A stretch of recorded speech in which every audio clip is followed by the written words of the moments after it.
Você sabia que existe um grupo de políticos e figuras de elite responsáveis por uma seita satânica que controla uma rede internacional de tráfico de yokais?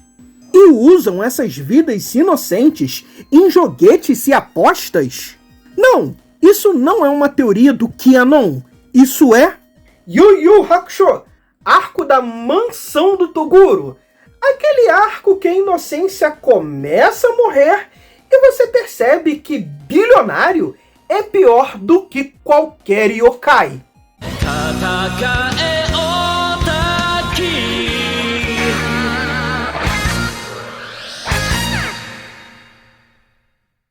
Após o arco do Suzaku, o mangá encerra com outro capítulo que não foi adaptado no anime.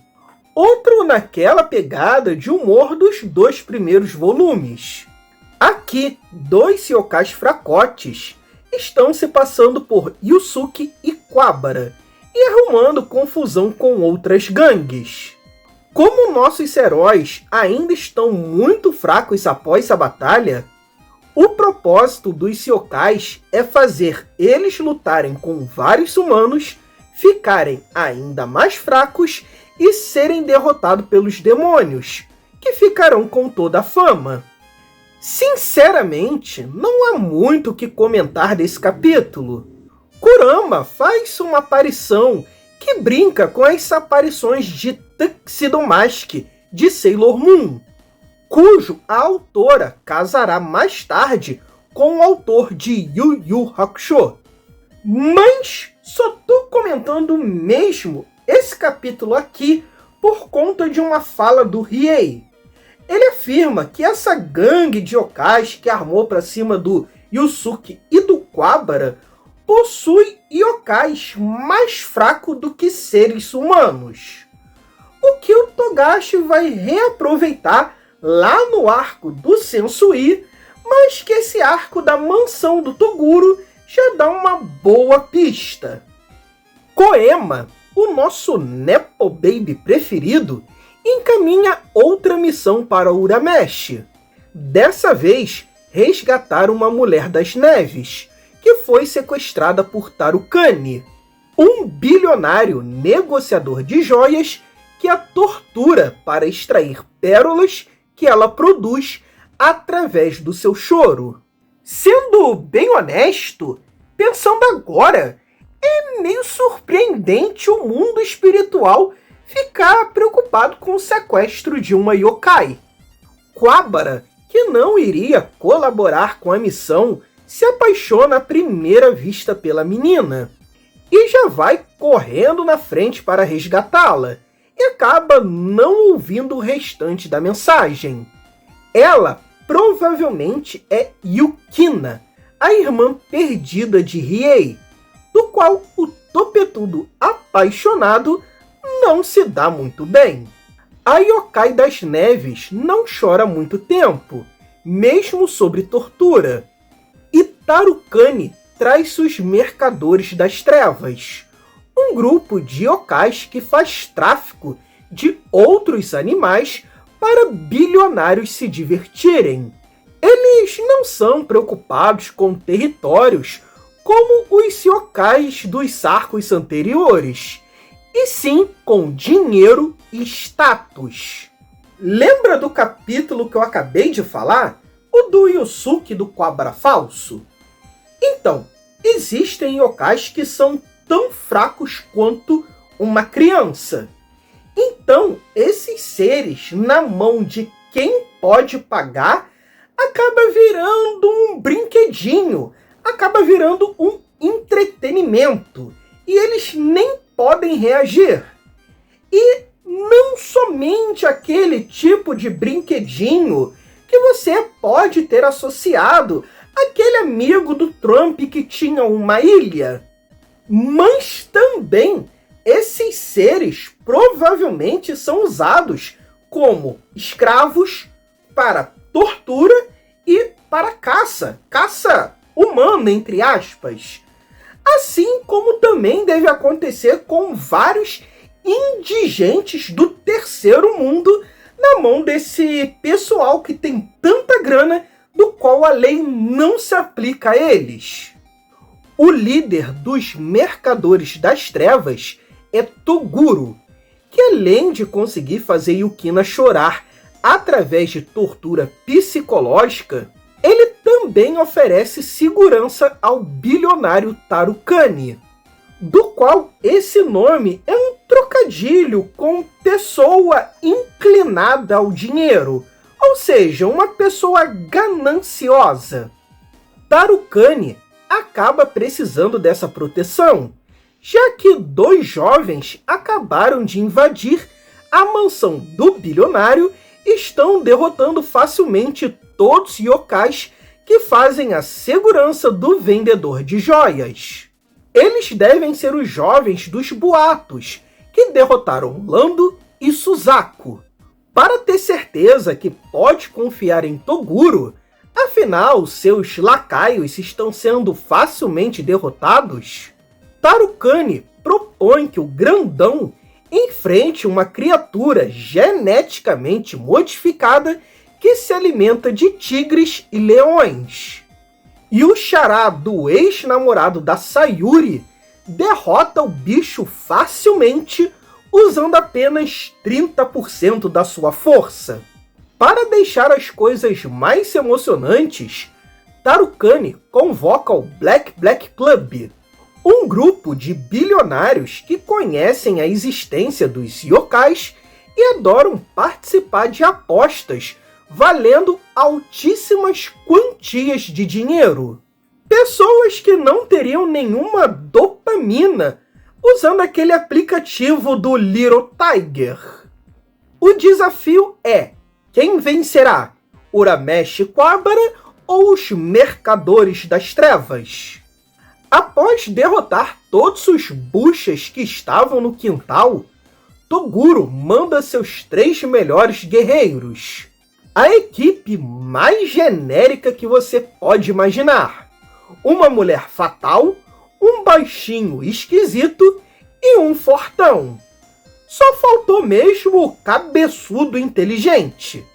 A mulher fatal você certamente conhece daquela polêmica cena do qual Yusuke a aperta para verificar se ela realmente é uma mulher cis.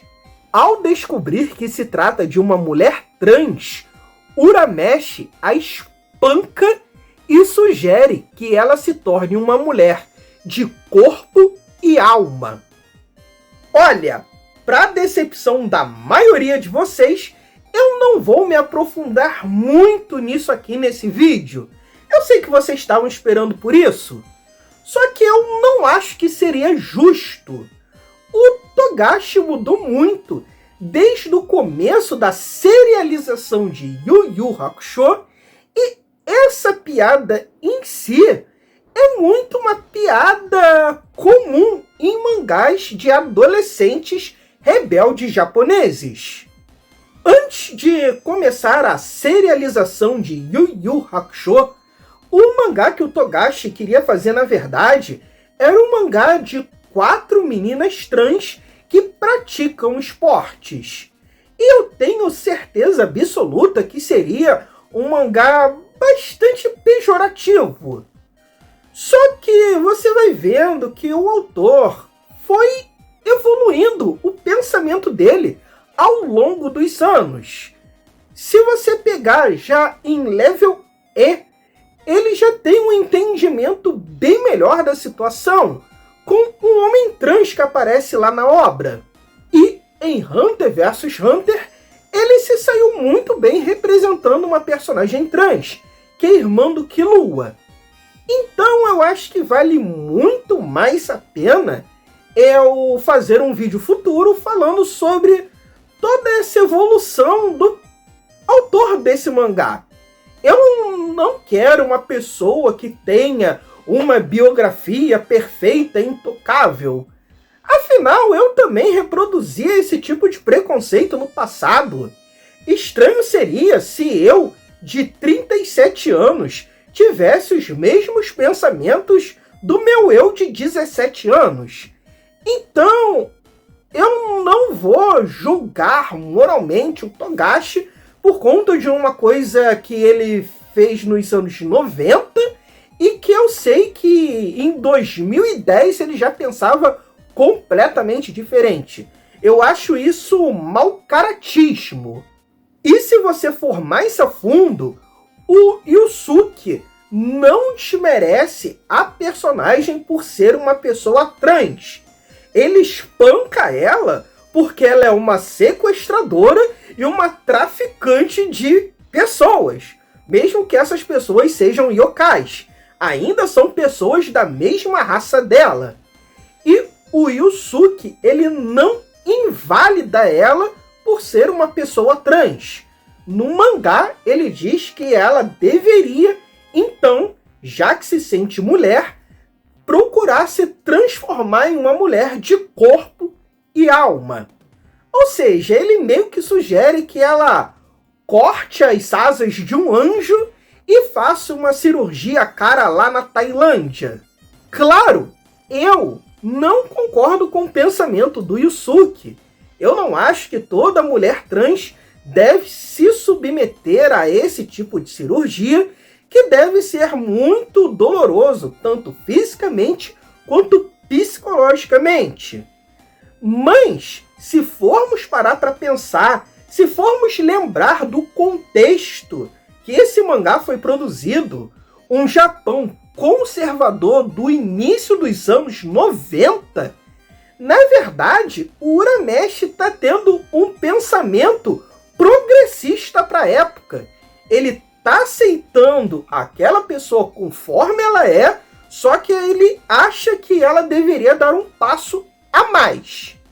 Entenda, eu discordo completamente desse pensamento dele, mas reconheço que nesse contexto ele estaria tendo um pensamento mais progressista que a maioria dos japoneses teriam nessa época e provavelmente tem até hoje.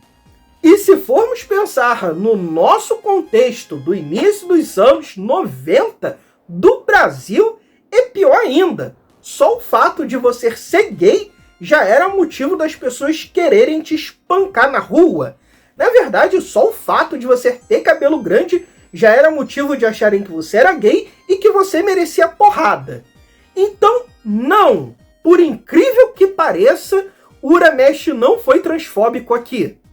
Pelo menos no contexto japonês do início dos anos 90. Por favor, não pule esse vídeo. Eu tenho um filho com necessidades especiais e preciso da sua ajuda para criá-lo. Você nos ajudará comprando qualquer coisa no nosso link da Amazon, seja um gibizinho, um Funko Pop ou até mesmo uma geladeira. Também cogite ser um membro aqui do canal. Você terá um vídeo exclusivo todo mês, inclusive todos os do ano passado. Então, por favor, nos ajude. Urameshi e Kuwabara não têm muita dificuldade de derrotar o baixinho e nem o grandão, o que faz Tarukane perder uma boa grana para outro bilionário, o Sakio, que sempre faz apostas altas e opostas à maioria das pessoas. E para a luta contra os irmãos Toguro e os dois adolescentes, ele aposta o PIB de um país inteiro. E Tarukane, que não pode desistir das apostas devido às regras do Black Club, caso perca, ficará paupérrimo. Os irmãos Toguro são muito poderosos. O maior pode crescer de tamanho e ficar ainda mais forte. O seu poder é o Growth, do Pokémon, ou aquele suplemento que vende na mansão Toguro. Já o menor pode transformar o seu corpo e se transforma numa espada. Mesmo Yusuke e Kuwabara lutando juntos, eles mal conseguem encostar nos irmãos Toguro. Até que Kuwabara, motivado com a força do amor, tem uma ideia. E com o impulso do Leigan, ele atravessa Toguro com sua Lei Ken, vencendo assim a difícil luta. Riei, que sequer foi convidado para a missão, percebe finalmente a presença de Yukina, o qual o Jagan não conseguia localizar por conta dos amuletos que aprendiam naquele lugar. Para resgatá-la não é difícil, todos os yokais já haviam sido derrotados, e basta meter um socão na cara de Tarukani e ir embora. Agora, o crápula bilionário torturador de novinhas está falido e sem a sua galinha dos ovos de ouro. Essa missão foi muito mais fácil que as anteriores. Dessa vez, o Koema pegou leve. Pois é, só que não. Tudo foi um grande teatro. Os irmãos Toguro foram enviados pelo Sakio. Eles fizeram todo esse teatro para falir Tarukani e provavelmente foi Sakio que vazou a informação sobre Yukina para o mundo espiritual. Mesmo que isso jamais tenha sido confirmado dentro da obra. Como Toguro gostou de Yusuke, ele pede permissão para convidá-lo para o próximo Torneio das Trevas. Então, o nosso fortão vai até ele e mostra realmente 30% da sua força. A mesma quantia de força que ele usou para bater aquele animal geneticamente modificado do Tarukani. Tal força é tão grande que Yusuke só consegue tremer diante do inimigo. O convite está feito. Yusuke, Wabara, Riei e Kurama, que tem sido um incômodo para os yokais e principalmente se tornarão um problema para o Black Club, devem comparecer ao Torneio das Trevas daqui a 2 meses. Senão, yokais serão continuamente enviados para eliminar todos os entes queridos dos nossos 4 protagonistas. Eles agora precisam treinar nesse curto período de tempo para superar esse terrível obstáculo. Reler esse arco depois de já conhecer o Toguro do Torneio das Trevas, ele todo soa bem engraçado. Os irmãos Toguro jamais seriam derrotados dessa forma. Na verdade, você nem precisaria conhecer eles do Torneio das Trevas. Tudo que foi apresentado até então já deixa bem claro que nenhum yokai é derrotado assim. O Kurama e outros yokais também já tiveram suas barrigas perfuradas por espadas e nem por isso morreram.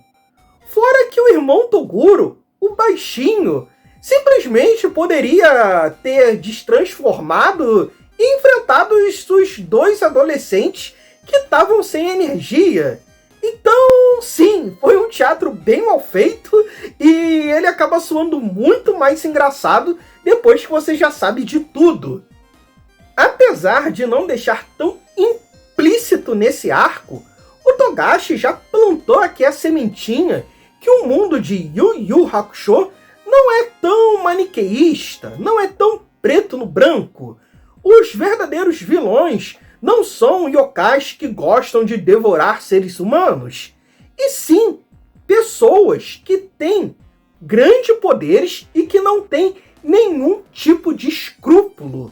Bilionários são muito mais perigosos do que o Goki, que queria devorar crianças. É sim um grande problema na sociedade, mas ele é um peido perto da caganeira que é o Black Club. O que vai ficar mais evidente no final do Torneio das Trevas, no arco do Sensui, quando é mostrado o capítulo negro, e em um capítulo lá do final do mangá, que não foi adaptado para o anime, do qual mostra que esse trabalho de detetive espiritual, na verdade, é um grande enxugar de gelo para manter quem interessa no poder e quem realmente está causando problemas no mundo humano não sofre nenhum tipo de represária. Exatamente como no nosso mundo. Agora, para fechar, vamos para o primeiro OVA, que apesar de ter saído durante o Arco das Trevas, se passa antes dele. No geral, a estrutura da história é muito similar ao arco do Tarukani. Yusuke e Kuwabara são contactados para uma nova missão. Dessa vez, Koema foi sequestrado por outro Nepo Baby, o Kuashura. E para devolvê-lo, Yusuke deve levar o carimbo de ouro de Ema Daioh, um poderosíssimo artefato que torna tudo o que você quer em realidade. Quer, por exemplo, que todos os simpatizantes do MBL sumam do planeta? Escreva num papel e carimbe com o artefato, e isso se tornará real. Com certeza deve ter algum preço, assim como o espelho dos 3 desejos do mundo espiritual ou o poder da irmã do Killua. Mas isso não é comentado por aqui. Riei também é comunicado, mas ele não vai com a dupla de delinquentes. Novamente, os dois se metem no Makai, sei lá como, e saem derrotando centenas de yokais buchas sem muita dificuldade. Mas, ponto alto aqui para animação de altíssima qualidade e fluidez de movimentos em todas essas partes. Eles até são enfrentados por 2 yokais um pouco mais poderosos, que são facilmente derrotados por Riei e Kurama. Yusuke chega aos sequestradores e, assim como no Arco dos 3 Tesouros, simplesmente entrega o que foi exigido pelos sequestradores sem nem hesitar. Porém, Garuga, o guarda-costas de Koashura, não é um yokai bobão como o Jorge, o demônio azul funcionário de Koema, personagem original do anime, e o meu xará. Garuga, na verdade, é Yasha, um perigoso yokai fugitivo, que mesmo não sendo poderoso como Suzaku ou Toguro, com carimbo, ele com certeza se tornará um verdadeiro problema para o mundo espiritual. Cabe então nosso herói enfrentá-lo, levar uma coça e ganhar na cagada novamente. Pois a parte do corpo de Yasha que reflete os ataques espirituais acabou emperrada por conta da lava que ele foi atingido alguns momentos antes. Com o caso resolvido, eles questionam por que Kuashura quis sequestrar Koema. Afinal, ambos meio que são apenas crianças. E o motivo é o mais 5 anos possível. O filho de Ashura era apaixonado por Kontenyo, uma pequena ninfa japonesa. E, antes dele se declarar para ela, Koema tomou a frente e conquistou a menininha com um presente mais caro e destruindo o presente do nosso pequeno malfeitor. Esse certamente foi o passado mais triste de um vilão. Nunca confie num playboy. Abaixo a playboycracia. Pelo menos o Koashura não descontou a sua raiva de machinho frustrado na pobre menininha da Kotenyo, e sim quis pregar uma peça no playboyzinho Nepo Baby do Koema. Então Koashura está tão certo quanto Sensui. Bom, gente, é isso. Espero que tenham gostado. Não deixem de curtir, compartilhar, se inscrever. Mandar esse vídeo para 5 amigos. Não é esquema de pirâmide, é marketing multinível. Se você gostou do conteúdo, seja um dos membros aqui do canal. Por apenas R$ 7,99 você já tem cerca de 20 vídeos exclusivos para você maratonar aí. É menos do que uma coxinha. E sim, semana que vem o arco que vocês estão esperando. O Torneio das Trevas. Não conheceu outro mundo por querer?